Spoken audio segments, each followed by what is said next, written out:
All right, we are live. Good evening, everybody.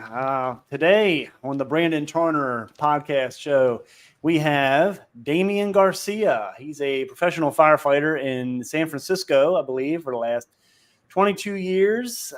He's also has his own investing group here. It's called First Due Investment Group.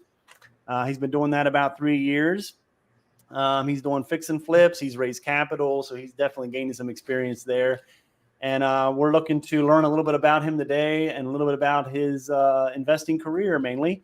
But of course, we're going to touch on other topics, I'm sure. So without further ado, Damian Garcia, welcome. Hey, welcome. Hey, thanks for having me, Brandon. I'm really excited to be here with you. Yeah, absolutely. Hey, what a name you have, Brandon Turner. Huh? You're just like Brandon Turner from Bigger Yeah, Pocket. that's what everybody says, right? All you need is the beard, man. Yeah, That's it. I'm working on it. There's a little bit of Yeah. gray. Right. Yeah. Well, hey, thanks for having me, Brandon. Yeah, I'm excited to talk to you about real estate stuff. I love that stuff. It's like my passion right now to get out and do and talk about this stuff. Yeah, I started out. I've been a career fireman really for since I was 18 years old. I started out in the military as a firefighter in the Air Force, and came out and got hired in the city. Been there ever since. I've done a bunch of hobby jobs. You know, as firemen usually have hobby jobs on the side. I've worked as a cabinet installer, building cabinets, did handyman type stuff, and always knew that I wanted to have some type of business and be an entrepreneur.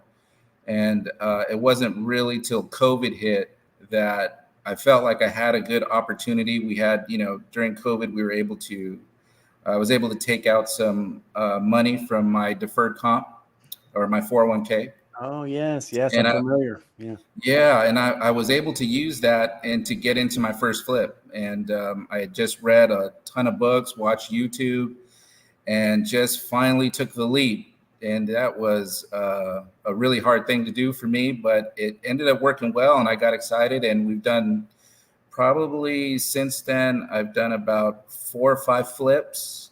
We hold about 4 properties in our portfolio right now. I've raised capital with several partners, and right now my avatar is kind of direct to agent. We're doing like an agent outreach and talking to agents. Yeah, that's awesome. So those 4 or 5 flips, did you keep any of those flips, or are they true flips where you actually sold them?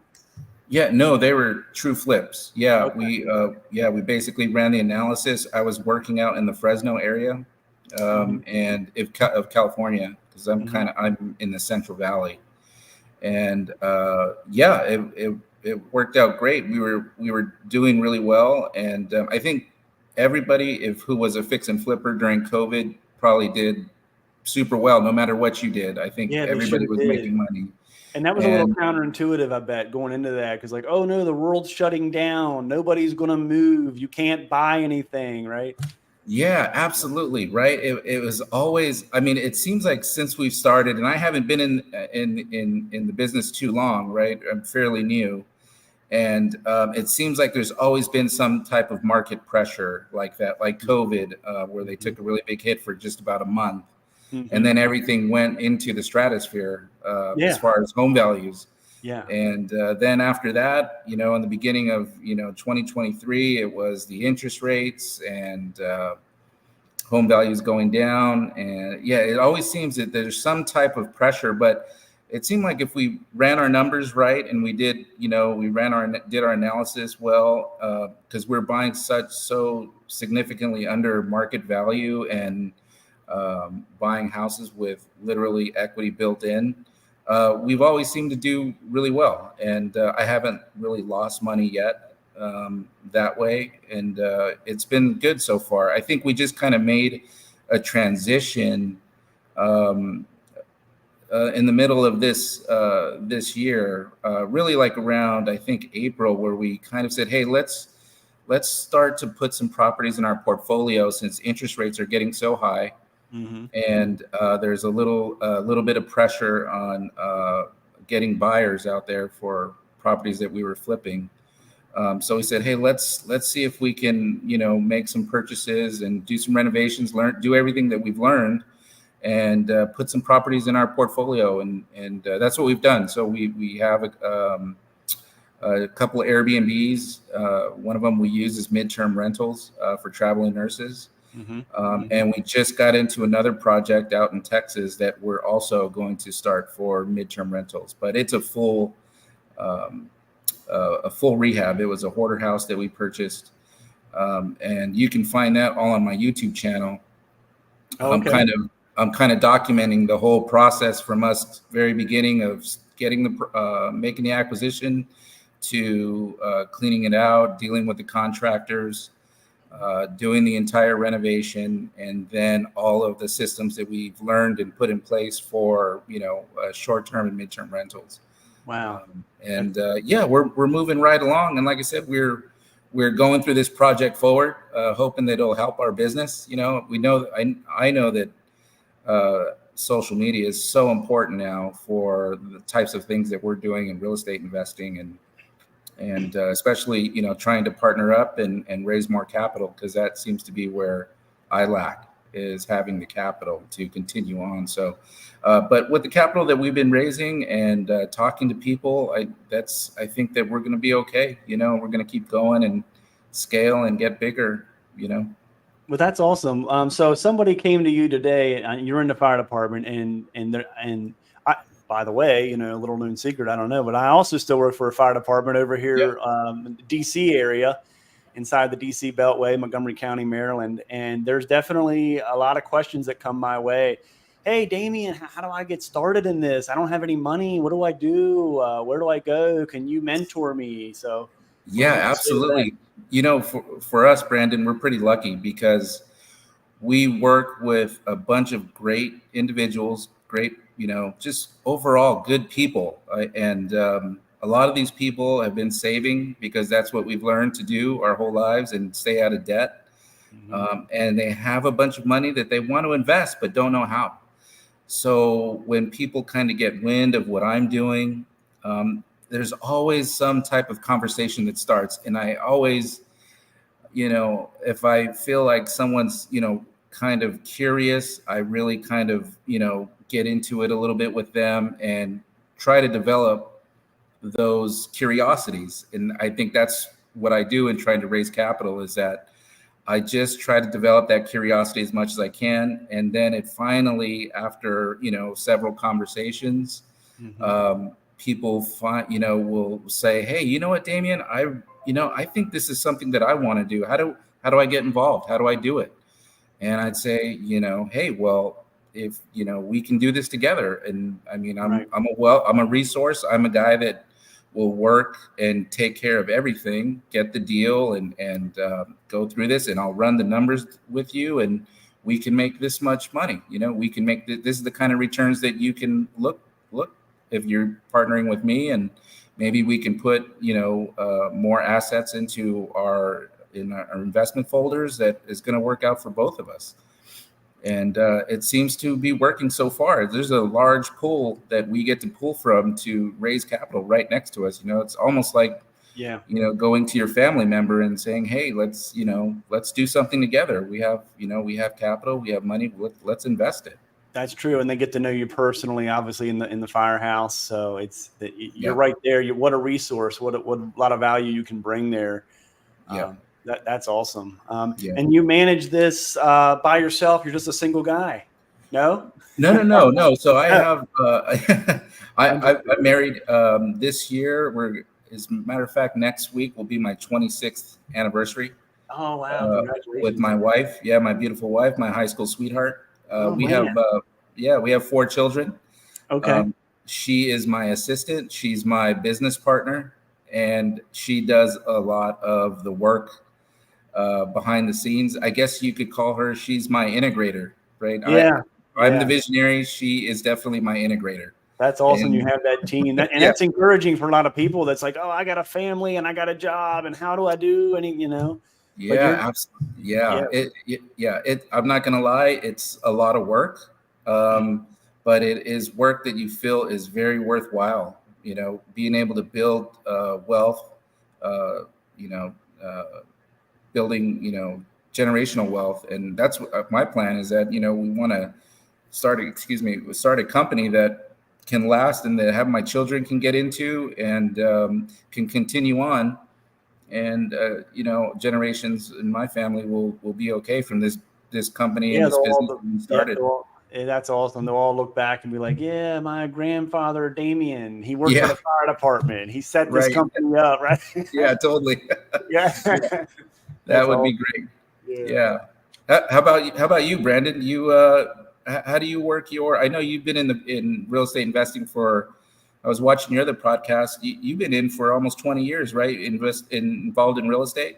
Yeah, it's been a bit of a long process for me. Maybe I'm a slow learner in some respects, or just kind of want to take my time, because I did do the public safety thing. And I worked in the county jail in Montgomery County there for 11 years and then transferred over to fire. So public safety all those years. But while I was doing that, I was also had that, I guess, entrepreneurial fever.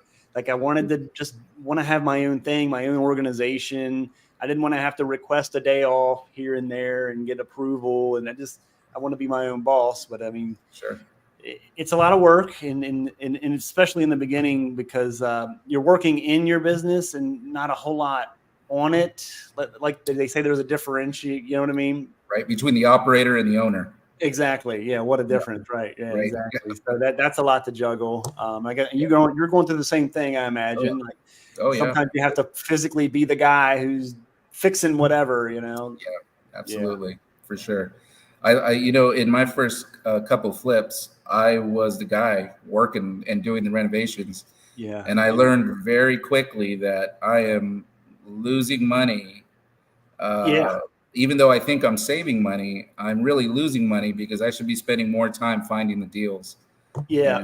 Who Not How, an audiobook I'm listening to now called Who Not How. Like instead you find the who's that'll do these things. Then instead of just you figuring out how am I going to do this and how am I going to do that, I could definitely recommend that. If I had the author in front of me, I'd say it. But Who Not How. Yeah, I'm going to look for it. Yeah, definitely. That's awesome. And then. But yeah, hey, I appreciate you taking the time. I didn't have a whole lot of questions other than just you covered a lot of your background and what you're currently doing, and how do we find you? Yeah, so I'm on pretty much all platforms of social media now since we started in Project Forward. I'm on YouTube. That's my primary place where I post at Dame Dame Garcia. As my YouTube channel. And you can find us on Facebook at Damian Garcia. And my podcast that we started recently is called The Late Start Investor. And I also post that to the same YouTube channel. Okay. We're like I said, we're looking to make partners, and we want to be able to partner up and do several deals, together. So anybody who's listening and wants to work with someone on the West Coast, we work primarily in Central Valley, and we have properties in East Texas. In other words, when they want to work with you, they would give you a property, or maybe reach out because they have some funding, or what? Yeah, we primarily look for capital.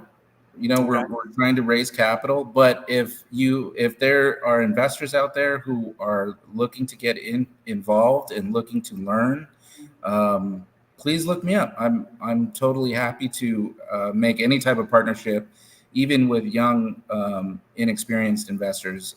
Even if it's just helping out with some of the things or learning and seeing how we're doing things, I'm more than happy to make those friendships and those relationships.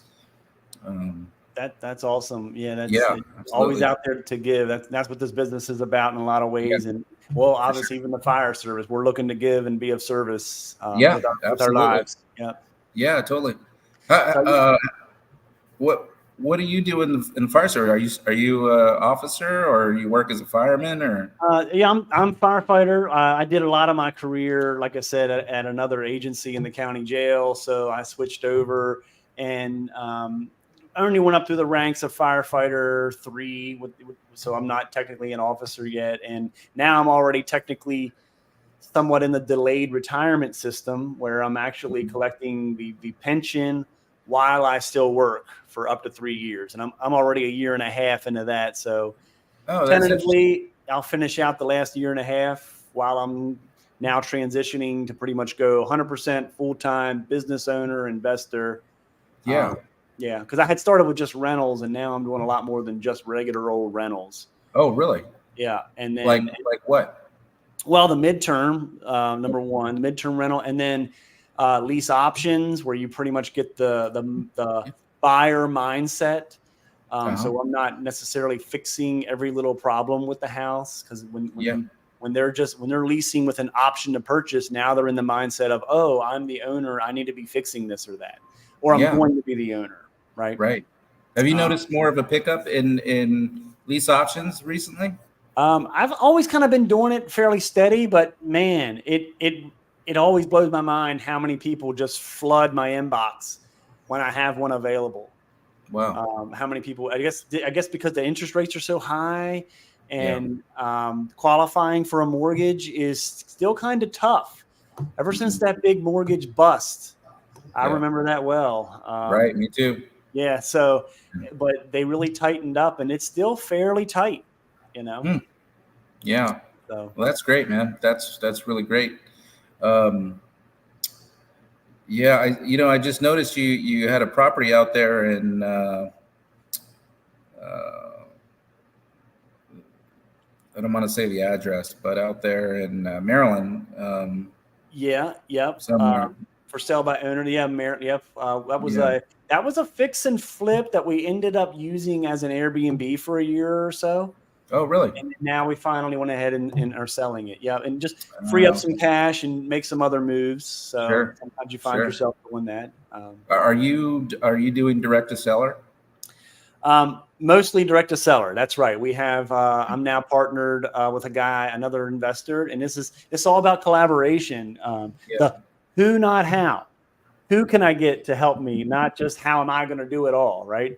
Right, So, absolutely. Yeah. So he's got a team already of virtual assistants that are calling. I've been providing the lists, so I can look the list up, give him the list. He's calling. Yep. And we're actually focusing right now in the Chicago market. Oh, wow. Okay. Yeah. So, wow, that's great. So you guys figured out a partnership where you develop the lists and he makes the calls and sets appointments. Yep. And then now follow up on the calls, put them under contract. And then he kind of flips and starts looking for the disposition. Okay. Yep. Okay. So he's setting appointments and he's doing the dispo. You're kind of the closer and making the acquisition. Right. Yep. And he's in Chicago. I'm in Maryland, and we're in the market of Chicago. So. Wow, that's great. He's in California. What'd I say? Yeah. Now, how did you develop that relationship? A couple years ago, I kind of had to prove myself on the deal. He brought me in. Actually, he didn't directly bring me in. There was another guy who had a property in Chambersburg, which is about 20 minutes from me, in Chambersburg, Pennsylvania. Okay. The guy that my investor buddy I'm working with out in California, he mainly focuses on the Pittsburgh market, but somehow he got a lead coming in from Chambersburg. And the other guy got involved, and he kind of set that up. And then he got me involved. I forget exactly how that even occurred, but we ended up, it was a hoarder house situation. It ended up like going sideways, but I ended up steering it back and making it right, personally going up there with my pickup truck, my trailer, helping the guy empty this house out so we could sell it. I even paid the first month's rent for storage for this guy. Oh, man. Yeah, but they're like, you know what? You really proved yourself. Not many people in this business will be that hands-on, follow it through to the very end. So right. Yeah, so that was the beginning of that relationship. But it seems like you're always. I was gonna say, it seems like you're always putting out spot fires in what we do. Yeah, and exactly. You know it. Exactly. Yeah. But, that's great, man. But no, hey, I appreciate you coming out and doing the interview here. I think I pretty much covered most of all our bases that I wanted to, unless there's anything else you wanted to add. But I think I appreciate the time, man. Brandon, I could probably sit here and talk with you about this stuff all day and all night. Yeah, So same here. Yeah, this is a good place to conclude. But and it's it. like I said, I'm just glad that we didn't pick up a run or something, So small miracles, right? Yeah, right. So, but hey, like I said, guys, check him out, Dame on YouTube. It was a Dame Garcia, right? At Dame Garcia. Dame Garcia, the late start investor. That's it. That's it. See you guys. Appreciate it. All righty. Thanks again. Take care, Brandon. Brandon. You too. Bye-bye.